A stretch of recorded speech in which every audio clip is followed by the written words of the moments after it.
But first, not only is the price of power going up, but we've been warned today that we might well run out of the stuff this summer. Now, you might have been wondering whether or not you'd be able to afford to turn on the air conditioner in the hot weather, but that decision may well be made for you now.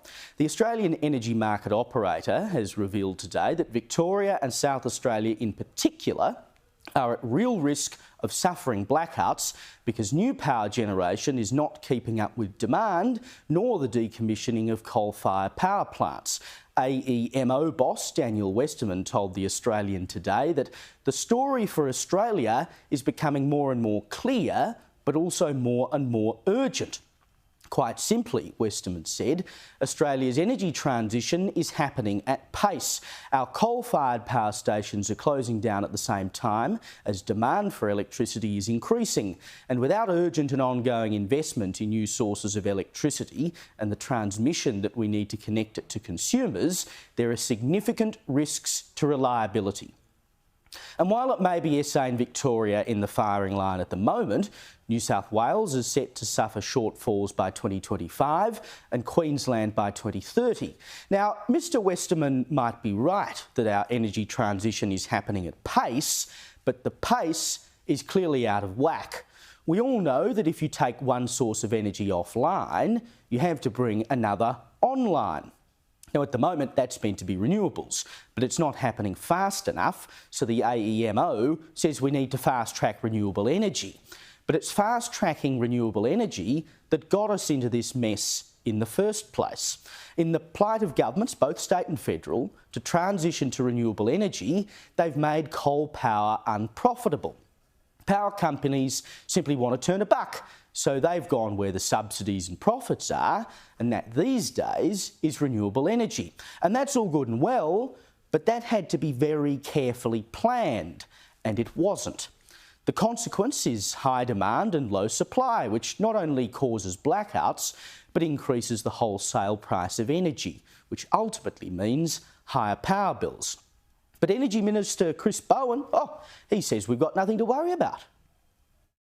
We, on the other hand, knowing that a hot summer is coming, working with the Bureau, working with AEMO, working with state and territory colleagues, have put in place very comprehensive summer readiness plans to give us the best opportunity. I do note that there is 3.4 gigawatts of generation online this summer that was not online last summer. The fact is, though, we wouldn't need readiness plans if the government hadn't been fiddling with the market. We've seen in recent weeks the consequences of this, with state governments now having to beg power companies to keep big coal-fired power stations open to prevent the lights turning off. The Andrews government has struck a deal with AGL to keep Loy Yang A in Victoria open until 2035. Victorian Energy Minister Lily D'Ambrosio said about a week ago that the deal would be keeping the lights on while we build renewables and storage capacity to reach our government's target of reaching 95% of renewable energy electricity generation by 2035. And she's right, it will help keep the lights on in Victoria, but the only reason the state government is having to pay AGL to keep the power station going is because the policies of her government and the federal government have made Loy Yang A economically unviable. Greens leader Adam Bandt says it's actually all the fault of the coal-fired power stations. A huge source of the unreliability is the coal-fired power stations themselves. They're ageing, and many of them are being, held together by sticky tape and string.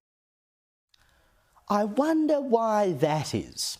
If AGL thought they could make $1 out of keeping it open, they would. So instead of ensuring a sensible and economically equitable transition to renewable energy that would have seen it come online over time, with both renewable and coal providers able to make money, we've pumped up renewable energy so much that it's distorted the market, and now we have to pay again to make sure the coal keeps burning. And it's the same in New South Wales, where an energy review commissioned by the Minns government last week found the Araring coal-powered generator, which is owned by Origin, needs to stay open beyond its mooted 2025 closure date. And how did it suggest that would happen? by the state government entering into an agreement with Origin that experts suggest could cost between $200 and $400 million a year. The AEMO also suggested today that Eraring would need to be kept open for at least another 2 years. This was Australian energy boss Sarah McNamara this morning. We are an electricity grid that's undergoing a transition, and part of that transition is, well, it's building new renewables, it's building storage to back them up and transmission to support them, but it's also going to mean having gas in our system and gas peakers and potentially holding on to existing legacy plant for a little bit longer than its owners may have originally anticipated. That's all part of the mix. The most important thing is that we keep the lights on, that we keep energy as affordable as possible, and that we keep marching towards those really important climate change targets and make sure we meet them. Now, she's right, of course, that gas needs to be part of the mix, but she goes on to say that we need to meet our emissions targets. The only problem is we won't. AGL Director Kerry Schott, who is the former boss of Sydney Water and the previous chairwoman of the New South Wales Net Zero Emissions and Clean Economy Board, she recently told an Australian Institute of Company Directors conference that getting to 82% renewable is a big challenge and we're probably running late. Ms Schott has been in the energy sector for a long time. She's on the board of one of the biggest power companies in the country, and she says these targets will be hard to meet. And AGL boss Damien Nicks says his company is already going as fast as we can towards renewables and reducing emissions. They're trying to get renewable energy online. They want to make $1 out of it, but they can't do it fast enough to keep up with demand. Again, that's because the government messed up the transition. Now, you might recall we were in the grips of an energy shortage last year during winter. That lack of energy supply was largely caused by coal-fired power stations unexpectedly going offline for maintenance and repairs. At one point in May last year, nearly a third of the country's coal power generators were off. Now, they were off because they required urgent repairs that had been ignored because the power companies were planning to turn them off anyway. So we ended up with higher energy prices, and they've gone up even more since then, of course. And the AEMO responded by shutting down the energy market and setting fixed prices to stop things getting out of control. And you might say, good-o, it suppressed prices, but that was only temporary because the power companies were then due $1.5 billion in compensation. And who paid for it? You did, through your power bills, to the tune of about $70 per household. Every time the government interferes, be it to further subsidise renewables or shut down the energy market or to keep a coal-fired power plant open, we pay for it. And yet your power bills, of course, are meant to go down by $275. Reducing power prices by $275. By 2025, $275 a year. $275 a year. We'll get power prices down by $275 a year. Governments have stuffed this up royally.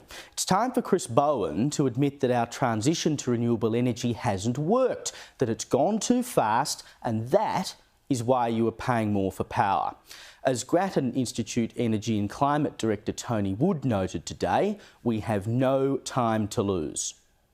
A lot of these things do come down to the states, and that's true, but it's also, if we can get some clear leadership now from, this is an opportunity for Minister Bowen, who I think is up to it, to really bring them together and say, look, we now need to do this. We cannot muck around anymore. We haven't got the luxury of time. We haven't got the luxury of cost. We've now got to get onto this, and we are being warned, as we have been before, this is getting nasty. But I've never seen language as strong as this coming out of the market operator, that this is becoming a real risk.